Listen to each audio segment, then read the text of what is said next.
ராமநாதபுரத்தில் பெண்கள் உடைமாற்ற அறையில் வந்து கேமரா வச்சுருந்துருக்காங்க. ஒரு அயோக்கியன் ஸ்விம்மிங் பூல் மேலே வந்து ஸ்டேஜ் அடிச்சிருந்தாங்க. ஒரு 22 பேர் என்ன இருந்தாங்க. சென்னையில் ஸ்விம்மிங் பூல் உடச்சிட்டு உள்ள விழுந்துட்டு தண்ணிக்குள்ளே போதையில் எழும்ப முடியல. யாராலையும் ஏதாவது ஏடா உடம்பு பிரச்சனை ஆகிடுச்சுன்னா பவுன்சரை வச்சு நல்லா பொழுந்து வெளில அனுப்பிச்சிடுவாங்க. அதாவது பண்டிகைகள் என்பது ஏழைகள் மீது நடத்தப்படும் யுத்தம். பாருங்கள், நியூ இயர் முடிஞ்சு அடுத்த நாள் காலையில் செய்தித்தாளை வாங்கி பாருங்கள். எத்தனை டூ வீலர் ஆக்சிடென்ட். நான் கண் முன்னா பார்த்தாங்க. ஒரு புல்லட்டில் வந்தாங்க. ஒரு 80 கிலோமீட்டர் வேகம் கூட இருக்கும். வந்து அந்த பிரிட்ஜில் மேலே ஏறல கீழே ஏறல. அதில் போய் தலை அப்படியே தனியாக போணுச்சு. நான் பார்த்தேன். அங்கே நின்றுனா எங்கள் பீச்சில் சொல்கிறேன். வெடியை கொளுத்தி போடுறாங்க. திடீர்னு பக்கத்தில் வெடிச்சிட்டானோ ஒரு வருஷம். அன்றைக்கி பயந்து விடையாந்தாலும் தான் அங்கே இருந்து வைப்பு ப்ரோ என்ன ப்ரோ வைப்பு ப்ரோ வாய்ப்பு இல்லை ப்ரோ. நியூ இயர்னா ரொம்ப ஜாக்கிரதையாக இருக்கணும் ப்ரோ.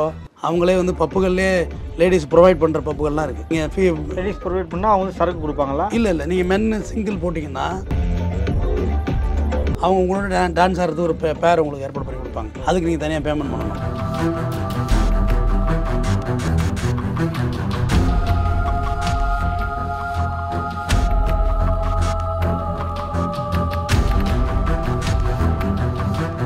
ரியல் ஒன் நேயர்களுக்கு வணக்கம். இன்றைய நேர்காணலுக்காக நம்முடன் இணைகிறார் குற்றவியல் வழக்கறிஞர் டாக்டர் ஆர்.எஸ். தமிழ்வந்தன் அவர்கள்.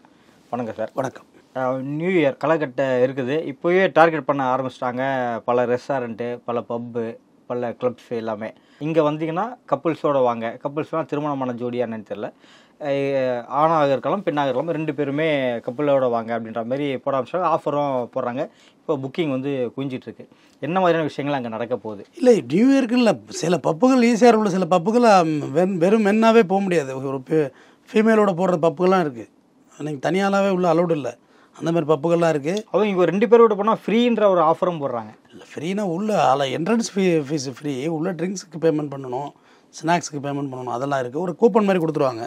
மொத்தமாக கையில் ஒரு டேக் ஒன்று கட்டிடுவாங்க. நீங்கள் உள்ள எவ்வளோ இன்னும் குடிச்சிக்கலாம், டான்ஸை கூத்தடிக்கலாம், உங்களை யாரும் எதுவும் கேட்க மாட்டாங்க. ஏதாவது ஏடா உடம்பு பிரச்சனை ஆகிடுச்சுன்னா பவுன்சரை வச்சு நல்லா பொழுந்து வெளில அனுப்பிச்சிடுவாங்க. அதுவும் உண்டு. நியூ இயருக்கு போகிற இளைஞர்கள் அதையும் பார்த்துக்கணும். வரம்பு மீறினா பொழுந்துருவாங்க. பொழுந்து ஏற கட்டி நம்மளை உடச்சா எடுத்துருவணும். போலீஸும் வந்து பிடிக்கும். ஏற்கனவே ஒரு ஆண்டுக்கு முன்னாடி நினைவு சரியா இல்லை எனக்கு. ஸ்விம்மிங் பூல் மேலே வந்து ஸ்டேஜ் அடிச்சிருந்தாங்க. ஒரு 22 பேர் என்ன இருந்தாங்க.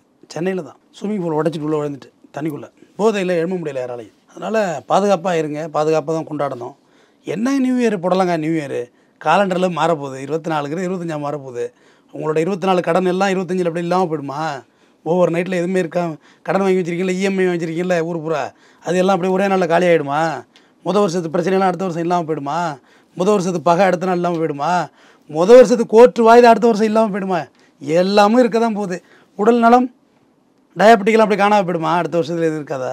சும்மா இதெல்லாம் அதாவது பண்டிகைகள் என்பது ஏழைகள் மீது நடத்தப்படும் யுத்தம். அதை முதல்ல தெரிஞ்சுங்க. ஒரு பண்டிகை வருதுன்னா நம்ம பணக்காரவங்களுக்கு எந்த பண்டிகை வேணுமோ கொண்டாடலாம்.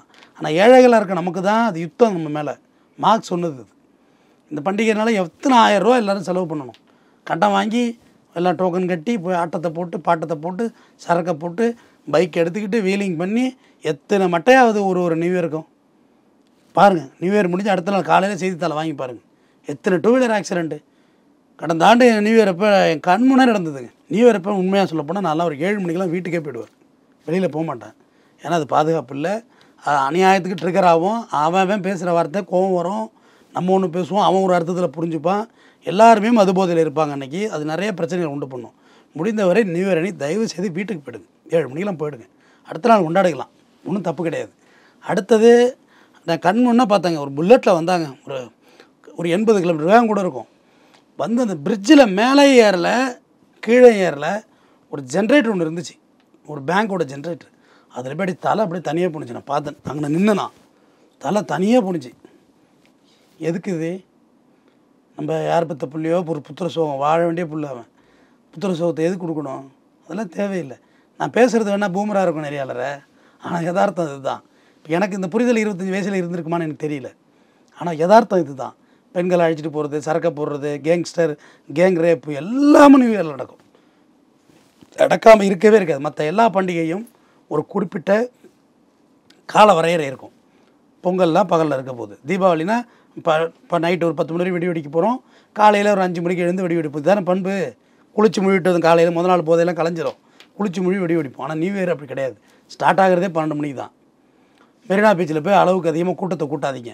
கூட்ட நெரிசல் ஏற்பட்டு கூட்டத்தில் மீறிப்பட்டு நமக்கு ஆபத்து ஏற்படுவதற்கு வாய்ப்புகள் இருக்குது. தேவையில்லை, அவ்வளோ பேர் ஒரு இடத்துல கூட வேண்டியதில்லை. கோவிட் நம்மளை விட்டு போயிட்டான்னா போகல, அது இருக்குது, பட் அது ஆக்டிவாக இல்லாமல் இருக்குது, அவ்வளோதான். இன்ஆக்டிவாக இருக்குது கோவிட்டு, குறைஞ்சிருக்கு, அவ்வளவுதான். மற்றபடி அது வைரஸ் இருந்துக்கிட்டு தான் இருக்குது. கோவிட் இருக்கானா இருந்துக்கிட்டு தான் இருக்குது. நமக்கு உடம்பு வீக்காக இருந்தோம்னா போயிடுவோம். ஒரே நேரத்தில் போய் அவ்வளோ பேர் கூட தேவையே இல்லை. அங்கே பீச்சில் சொல்கிறேன், வெடியை கொளுத்தி போடுறாங்க, திடீர்னு பக்கத்தில் வெடிச்சிட்டானோ ஒரு வருஷம். நான் அன்றைக்கி பயந்து விடையாந்தாலும் தான் இங்கேருந்து நம்ம பாட்டு பேன் நின்றுட்டு இருந்தோம்ல, பக்கத்தில் வச்சு வெடிச்சாம பாருங்க வெடியை, தட்டப்பட்டு விழுந்தெல்லாம் ஓடி ஒருத்த மேலே ஒருத்தர் மிரிப்பிட்டு அதோடு வந்தது தான். பைக்கை கொண்டு நிப்பாட்டுவோம், பாதி பைக்கு காணா போயிடும். அவன் எடுத்துகிட்டு போயிடுவான், போதையில் எடுத்துகிட்டு போட்டு அடுத்தடுத்த வண்டி எடுத்துகிட்டு போயிடுவானுவோம். அது நடக்கும். செயின் பாதுகாப்பு இருக்காது, செல்ஃபோன் அடிப்பானுங்க. கூட்டம் தானே, சமூக விரோதிகள் உள்ள பூந்து அடிக்க வேண்டியதானே. செயின், செல்ஃபோனு, குழந்தை பத்திரம், குழந்தைங்களோட போகிறத தவிருங்கிறத போகாதீங்கிற. குழந்தைங்க பத்திரமா வச்சுக்கணும். கூட்டம் நெரிசல் ஆகிடும். ஒரே நேரத்தில் ஒரு வெடி வெடிச்சோன்னா இப்படி எல்லாம் அலை மாரி இப்படி பிரிவாங்க, அது தேவையில்லை. திடீர்னு மழை வந்தால் எல்லோரும் ஒதுங்க முடியாது, திடீர்னு ஓடுவாங்க, பார்த்தா மாரி போட்டுருவோம். இவ்வளோ பிரச்சனை இருக்குது நியூ இயர் கிராஸ் பண்ணுறது. இந்த நியூ இயரை கடத்துறதுக்குள்ளே காவல்துறை அப்படியே படாத பாடுபட்டுருவாங்க ஒரு நாளில். ஏன்னா புது வருஷம் வந்து அவனை 2 வைக்கவும் முடியாது. வருஷம் பிறக்குது ஒன்று போய் அந்த நேரத்தில் ஒரு வழக்கு பதிவு எல்லாம் ஒன்று சொல்லுவாங்க. இப்போ நியூ இயர் அன்றைக்கி கேஸ் போட மாட்டாங்க போலீஸ்ன்னு. இதெல்லாம் தவறானது. ட்ரிங்க் அண்ட் டிரைவர் இருந்தால் 10,000 தான், ஹெல்மெட் இல்லைனா ஃபைன் தான், போடாமல் விட மாட்டாங்க. அதுமாதிரி பைக்கில் இந்த ரேஸ் போகிறன்றது இந்த பேரிகார்டை இழுத்துட்டே போகிற சீன்லாம் ஆமாம், ஒரு வருஷம் நடந்துச்சுல்ல. பேரிகார்டு ஃபயர்லாம் வச்சு தரையில் தீட்டி பண்ண, அடுத்த நாள் வண்டியில் வெடியை கட்டிட்டு போனது, இது எல்லாமே தவறு. நீங்கள் சொல்லப்போனால் காவல்துறை வழக்கு போடுவாங்க. இதை முதல்ல சொல்லிடுவோம். கேஸ் போட மாட்டாங்க நியூ இயர் அன்றைக்கி. காலைல என்கிட்ட ஒருத்தன் சொல்கிறான், இத்தனைக்கு அவன் நல்லா படித்து வந்தாங்க, அவனுக்கு சென்ஸே இல்லை. நியூ இயர் அன்றைக்கி என்ன சிவப்பாக இருக்கும் போய் சொல்ல மாட்டான் அப்படின்ற கதை. அந்த அர்த்தத்தில் சொல்லலை. நியூ இயர் அப்போ கேஸ் போட மாட்டாங்க. கேஸெல்லாம் போடுவாங்க. நீங்கள் வழக்கு தப்பு பண்ணால் உங்கள் நடவடிக்கை எடுப்பாங்க காவல்துறை. நியூ இயர் அப்போ என்னன்னா சின்ன சில்லற மேட்டர் இருக்குல்ல, போப்பா ஏன்ப்பா நீ வேறு அப்படின்னு அனுப்பிவிடுவாங்க. ஏன்னா ஒரு புது வருஷம் அதுமா வாழ்க்கை ஏன் டிஸ்டர்பன்ஸ் ஆரம்பிக்கணும்னு. இது ஒன்றும் செலிப்ரேஷனுங்கிறது முக்கியம்தான், சந்தோஷம் வேண்டான்னு சொல்லலை. ஆனால் அந்த சந்தோஷத்துக்கு ஒரு எல்லை இருக்குது. நீங்கள் பெண்கள் பார்த்தீங்கன்னா பப்பில் போய் நிறையா பிரச்சனை ஆகிருக்கு. அன்கண்ட்ரோல்டு ஆக்டிவிட்டியில் போய் பிரச்சனை ஆகிடும், கோளாறு ஆகிடும். அது ஒரு பிரச்சனை இருக்குது. ஒரு ஆண் வந்து தனியாக இருந்தானா பிரச்சனையே கிடையாது. ஆனால் அவன் 4 பேர் சேர்ந்தானா அவன் மனநிலையே வேறு, சைக்காலஜிக்கலாக வேறு. ஒரு பெண்ணு 4 பேரோட இருந்தால் அவன் மனநிலை வேறு, தனியாக இருந்தால் அவன் மனநிலை வேறு. 4 பேரோட கூட்டம் கூடினாலே அங்கே ஒரு அஃபென்ஸ் கமிட் ஆகிறது ரொம்ப எளிமை. ஏன்னா என்ன பார்த்துக்குவோம், என்ஜாய்மெண்ட்டு, வைப்பு. என்னது வைப்பு ப்ரோ, என்ன ப்ரோ வைப்பு ப்ரோ, வாய்ப்பு இல்லை ப்ரோ. நியூ இயர்னா ரொம்ப ஜாக்கிரதையாக இருக்கணும் ப்ரோ. ஒரு வருஷத்துடைய டேர்ன் ஆகிற டைம் அது. ஒரு காலண்டரே மாறுறது 24. இந்த வருஷம் ஃபுல்லாக நம்ம அடைஞ்சு வந்த துன்பங்கள் இன்பங்கள் எல்லாம் டர்ன் ஆகி புதுசாக ஒரு இடத்துல நம்ம இறங்க போகிறோம்.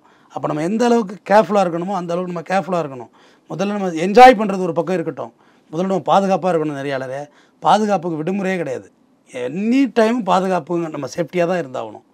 நம்ம வீட்டுக்கு கரண்ட்டு தான், நம்ம தான் பில்லு கட்டுறோம், உயர போய் தொட்ட முடியுமா? தூக்கி அடிச்சிடனால கரெக்டு தானே? அது நம்ம சேஃப்டியாக இருந்துக்கணும். நம்ம மட்டும் பைக்கு தான், திருவிழா போவோம், அதுக்கு என்ன தெரியும், அறிவாக இருக்கிறதுக்கு? திருவிழா போவோம், நம்ம கார் தான். அந்த கடைசி படல் ஆக்சிலேட்டர் மிரிச்சா வேகமாக தான் போவோம், டீசலை போட்டால் ஓடும், அதுக்கு ஒன்றும் தெரியாது. மோதி சாவக்குள்ளே தான் தெரியும் நம்ம தான் செத்தோம், நம்ம குடும்பத்தை நட்டோம்னு. இந்த புத்தாண்டு கொண்டாட்டத்தை அடிப்படையாக வச்சு இந்த பப்புகள் இயங்குது இல்லையா, இந்த பப்புகளோட நோக்கம் என்னவா இருக்குது? பொருளாதார ஈட்டல் தான்.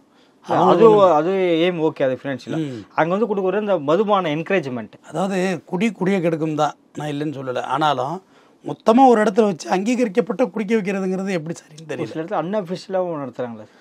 இதில் நிறைய பேர் வந்து நீங்கள் சொன்ன மாதிரி மண்டபத்தை வாடகைக்கு இடத்தெல்லாம் பிஸ்னஸ் பண்ணுவாங்க. இந்த 1 டேவுக்கு எவ்வளோ ஆப்புகளில் போய் பாருங்கள், நிறைய இருக்குது. நியூ இயர் செலிப்ரேஷன்ஸ் ஆப், அவங்களே வந்து பப்புகள்லேயே லேடிஸ் ப்ரொவைட் பண்ணுற பப்புகள்லாம் இருக்குது. நீங்கள் லேடிஸ் ப்ரொவைட் பண்ணால் அவங்க சரக்கு கொடுப்பாங்களா? இல்லை, நீங்கள் மென் சிங்கிள் போட்டிங்கன்னா அவங்க உங்களோட டான்ஸ் ஆடுறது ஒரு பேர் உங்களுக்கு ஏற்பாடு பண்ணி கொடுப்பாங்க. அதுக்கு நீங்கள் தனியாக பேமெண்ட் பண்ணணும். பண்ணிங்கன்னா உங்களோட டான்ஸ் ஆடுவாங்க அவங்க. இதுவும் இருக்குது அதில். அதாவது சொல்கிறேன்னா இது ஒரு பெரிய வர்த்தகங்க. லவ்வர்ஸ் டே கொண்டாடுறது மாரி யார் ஃபிக்ஸ் பண்ண February 14th லவ்வர்ஸ் டேன்னு? யார் ஃபிக்ஸ் பண்ணுது? அன்றைக்கி எவ்வளோ பெரிய வர்த்தகம் நடக்குது தெரியுமா? பூ கொடுக்குறதுலேருந்து பொக்கே கொடுக்குறதுலேருந்து இதெல்லாம் ஒரு காலத்தில் இல்லை. நிறையாளர் பிறந்த நாள்லாம் எனக்கு மெட்ராஸ் வந்து தான் தெரியுங்க. பிறந்தநாள் கொண்டாடுறது, கேக் வெட்டுறது, இதெல்லாம் இங்கே வந்து தான் தெரியும். அது ஊர்ல எல்லாம் தெரியாது, பிறந்த நாளே தெரியாது. இதில் போய் என்ன இருக்குது, நான் இங்கே வந்து தான் அந்த கல்ச்சரே வந்துச்சு. அப்போ இந்த நியூ இயரை வச்சு ஒரு பெரிய வர்த்தகம் தான் நகருது. ஒரு இரவு வர்த்தகம் கண்டிப்பாக பெரிய லெவலில் பல ஆயிரம் கோடி அன்றைக்கி ரொட்டேஷன் ஆகும். உலகம் பூரா வெடிச்சு அதை கொண்டாடி இன்னமும் அந்த ராக்கெட் விடுறது மாதிரி பல்ஸ் பார்ப்பாங்க. 59 60 அப்படின்னு பட்டி வெடிச்சு விட்றது. அதனால் பப்புகள் நீங்கள் போகிறீங்க, காரில் போகிறீங்க, பைக்கில் போகிறீங்க, குடிச்சிட்டு எப்படி வந்து சேர்றது வீட்டுக்கு?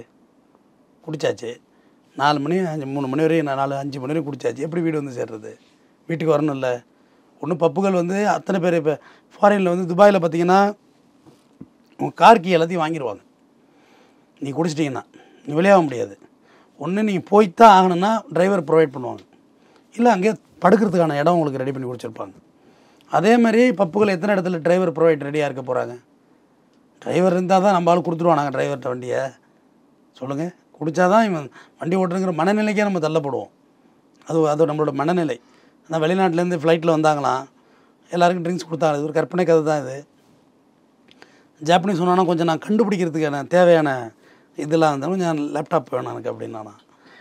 இன்னொருத்தன் கொஞ்சம் படிக்கிறதுக்கு புக்கு கொடுன்னு கேட்டானா. நம்மளுக்கிட்ட என்ன வேணும்னு கேட்டேன்னே, நிப்பாட்ரா ஃப்ளைட்டை நான் ஓட்டுறேன் அப்படின்னு கோதாவில் இறங்கிட்டு இருக்கான். நம்மளோட மனநிலை அப்படி தான். ட்ரிங்க்ஸ் அடிச்சுட்டா வண்டி ஓட்டுறங்கிற மைண்ட் செட்டு. அது நிறைய விபத்துகள் ஏற்பட வாய்ப்பு இருக்குது. நம்மளால் இல்லை, எதிர்த்து வர்ற இன்னசென்ட்டும் சாகிறதுக்கான வாய்ப்புகள் இருக்குது. அதனால் அது தவிர்க்கப்பட வேண்டியது. அதுக்கு பப்புகள் டிரைவர் ப்ரொவைட் கண்டிப்பாக பண்ணணும். ஈசிஆர்லாம் கம்பல்சரி போலீஸ் ஹெவி செக்கிங் இருக்கும். அது இன்றைக்கே டிஜிபி சொல்லிவிடுவார் பாருங்கள். இன்றைக்கி நாளைக்கு அறிவிப்பு கொடுத்துருவாங்க. எத்தனை மணி வரைக்கும் கொண்டாடணும், இத்தனை மணிக்கு மேலே சுற்றக்கூடாதுங்கிறத அறிவிச்சிருவாங்க. அது அந்த அந்த பாதுகாக்கப்பட்ட டயத்துக்குள்ளே தான் இருக்கணும். அனைத்து ரிசார்ட்டையும் கூப்பிட்டு வான் பண்ணியிருக்காங்க. எந்தெந்த இடத்துல நீங்கள் ஸ்டேஜ் போடுறீங்க, உள்ளே எத்தனை பேரை நீங்கள் எக்ஸ்பெக்டேஷன் பண்ணுறீங்க. திடீர்னு ஃபயர் ஆக்சிடென்ட் ஆகிட்டால் என்ன பண்ண முடியும்? உள்ளே நெருப்பு விளையாடும், சிகரெட் விளையாடும், அந்த இடத்துல ஃபயர் ஆகாதுன்னு என்ன இருக்குது? ஃபயர் ஆப்ஷன் எவ்வளோ இருக்குது? ஃபயர் சர்வீஸ் எத்தனை ஸ்டாண்ட் பையாக இருக்குது அந்தந்த பகுதிகளில்? ரிசார்ட்டுகள் நீங்கள் எத்தனை பேர் உள்ளே டோக்கன் கொடுத்துருக்கீங்க, எத்தனை பேர் உள்ளே வருவாங்கன்னா அதுக்கேற்ற ப்ரொவைட் பண்ண கொடுக்க முடியும். அதனால் அது எல்லாமே கேட்டிருக்காங்க. அதுக்கெல்லாம் பதில் கொடுக்கல. இன்னும் போதிய இல்லை. பர்மிஷனும் பாதி இதுன்னு வாங்காமல் இருக்காங்க. இப்போ தான் மூவ் பண்ணிகிட்டு இருக்காங்க. அதுவும் நீங்கள் புக் பண்ணியிருக்கிற ரிசார்ட்டு முதல்ல பர்மிஷன் இருக்கான்னு பார்த்துக்கோங்க. திடீர்னு போலீஸ் வந்து ரைடு பண்ணும், அப்புறம் பர்மிஷன்லாம் வந்து ரைடு தான் பண்ணுவாங்க. புது வருஷம் அதுமாக போய் பஞ்சாயத்தில் உட்காந்துருக்காதீங்க. அதனால் லைசன்ஸ் நீங்கள் ப்ரொவைட் ஆகிட்டா, ரெனியூவல் பண்ணிட்டாங்களா, மாநகராட்சி டேக்ஸ் கட்டிட்டாங்களான்னு பாருங்கள். அதுக்கப்புறம் கொண்டாடுங்க. நியூ இயர் அப்போ யார்கிட்டையும் சண்டை போடாதீங்க. கான்ட்ரவர்சியாக பேசுனா பொறுத்து போங்க. அகழ்வாராய் தாங்கும் நிலம் போல தம்மை இகழ்வார் பொறுத்தல் தலை. இது போல் தவிர்க்கப்பட வேண்டிய கொண்டாட்டத்தில் பெண்கள் வந்து உள்ளே போய் பங்கேற்றிருக்காங்க. ஸோ ஆண் நம்பரை நம்பியோ ஒரு காதலர் நம்பியோ உள்ளே போகிறாங்க இல்லையா? ஸோ அவங்களுக்கு என்ன விஷயங்கள் நீங்கள் சொல்ல வரீங்க? ஆண்களுக்கே பாதுகாப்பில் அப்புறம் பெண்களுக்கு என்ன பாதுகாப்பு இருக்குது? அவங்க நம்பி இந்த நைட்டு நண்பரோட போனாக்கா நீங்கள் பாதுகாப்பான இடத்துல இருக்கீங்களாங்கிறது முதல்ல புரிஞ்சுக்கணும். உங்கள் பப்பு எவ்வளோ செக்யூரை கொடுக்குறாங்கன்னு. ஏன்னா ஆண் நண்பரை இப்போ கூட பார்த்துருப்பீங்க கிண்டியில். அப்போ ஆண் நண்பரை அடித்து தரத்திட்டு அந்த பொண்ணை ரேப்பே பண்ணிட்டானுங்க. ஸோ அந்த மாதிரி பாலியல் வன்புறுத்தலுக்கு நம்ம ஆளாகாமல் பார்த்துக்கணும். சேஃப்டியாக கண்டிப்பாக பப்பில் நடக்கிற வாய்ப்பு இருக்குது இல்லையா? நிறையா இருக்குது. இதில் நடக்காதுன்னு எப்படி இருக்குது? மது அருந்திட்டா அப்புறம் இங்கே என்ன இருக்குது? குடிச்சிட்டா முடிஞ்சு போச்சு. A to Z எல்லாமே கொலாப்ஸ் தாங்க. எந்த வரையறையும் இருக்காதில்ல. அதனால் அது ரொம்ப ஜாக்கிரதை. பெண்கள் போகிறத தவிருங்க. ஆண்களே போக வேண்டான்னு சொல்கிறேன் எங்கேயும். பெண்கள் அப்புறம் எப்படி நம்ம என்கரேஜ் பண்ண முடியும்? ஏன்னா அங்கே பாதுகாப்பு இருக்காது. நீங்கள் ஒருத்தரோட போயிருப்பீங்க, அங்கே ஒரு 4 பேர் கேங்ஸ்டராக கூட்டிட்டாங்கன்னா நீங்கள் என்ன பண்ணுவீங்க? யாராலையும் யாரும் காப்பாற்ற முடியாது. ஒருவருக்கு ஒருத்தையெல்லாம் போலீஸ் நிப்பாட்ட முடியாது. எல்லா பப்புக்குமா போலீஸ் நிப்பாட்டிட்டு இருக்க முடியும்? தான் வேலையா என்ன? அது ஒன்றும் இல்லை. உங்களோட தனிப்பட்ட இன்ட்ரெஸ்ட்டு. நீங்கள் ஆர்வமாக போகிறீங்க, அப்போ நீங்கள் தான் உங்களை பாதுகாத்துக்கணும். ப்ரைவசியாக இருக்கும்போது இந்த ஒரு சில பப்புகள்லையும் இந்த ரெஸ்டாரண்ட்லேயும் கொஞ்சம் இந்த கண்காணிப்பு கேமரா, அதை மிஸ்யூஸ் பண்ணக்கூடிய அந்த ஸ்பை கேமரான்னு சொல்கிற பாருங்க இல்லையா? ஸோ அதை வச்சு வீடியோ எடுக்க வாய்ப்பு இருக்குமா? ராமநாதபுரத்தில் பெண்கள் உடைமாற்ற அறையில் வந்து கேமரா வச்சுருந்துருக்காங்க ஒரு அயோக்கியன் கோயிலில். இப்போ இதில் வைக்கிறதுல என்ன இருக்குது? எல்லா பாத்ரூமு எல்லா ரெஸ்ட் ரூம்லேயும் கேமரா இருக்கும். ஜாக்கிரதையாக இருங்க. எல்லா ரிசார்ட்டையும் சொல்லலை, நல்ல தரமாக இது பிஸ்னஸ் பண்ணுற ரிசார்ட்டும் இருக்காங்க. நம்ம போகிறான்ல அங்கே செலிப்ரேஷனுக்கு, அவன் பெண் கேமரா, இதில் கேமரா இருக்குது, இதில் கேமரா இருக்குது. பெண் கேமரா இருந்தால் என்ன செய்ய முடியும்? இந்த பேனாலில் இல்லை, பெண் கேமராலாம் வந்துட்டு பட்டன் கேமரா இருக்குது. உங்களுக்கு தெரியுமே, அதே ஃபீல்டில் இருக்கீங்க. அதை ஒருத்தன் தூக்கி வச்சுட்டு வந்துட்டான்னு வச்சுங்க, ஒரு 2 hours கழிச்சு போய் எடுத்துக்கிட்டு வான்னு வச்சுங்க. நீங்கள் என்ன பண்ண முடியும்? அது ஒய்ஃபை இருந்ததுன்னா அப்படியே லைவாகவே நீங்கள் அப்லோட் பண்ணிடலாம். சிசிடிவி பார்க்குறோம்ல, அப்படியே அப்லோட் பண்ணிடலாம். அப்போ நீங்கள் டான்ஸ் ஆடுறதா இருக்கட்டும், இல்லை ரெஸ்ட் ரூம் போய் ட்ரெஸ் மாற்றுறதா இருக்கட்டும், எல்லாமே ஆபத்து தானே. அதனால் அது ஒரு தவிர்க்கப்பட வேண்டியது நியூ இயர் கொண்டாட்டங்கிறது என்னோடய கருத்து. இந்த பண்டிகை செலிப்ரேஷனை விட நம்ம குடும்பத்துக்கு ரொம்ப முக்கியமானவன். நம்ம குடும்பத்துக்கு தேவை, நம்மளை சார்ந்து இருக்கிறவங்களுக்கு ரொம்ப தேவை. நம்ம பாதுகாப்பாக இருக்கணும், பாதுகாப்பாக கொண்டாடுங்க. அனைவருக்கும் இனிய புத்தாண்டு நல்வாழ்த்துக்கள். நடப்பு நிகழ்வுகள் குறித்து பல்வேறு கருத்துக்களை பற்றி மிக்க நன்றி. நன்றி.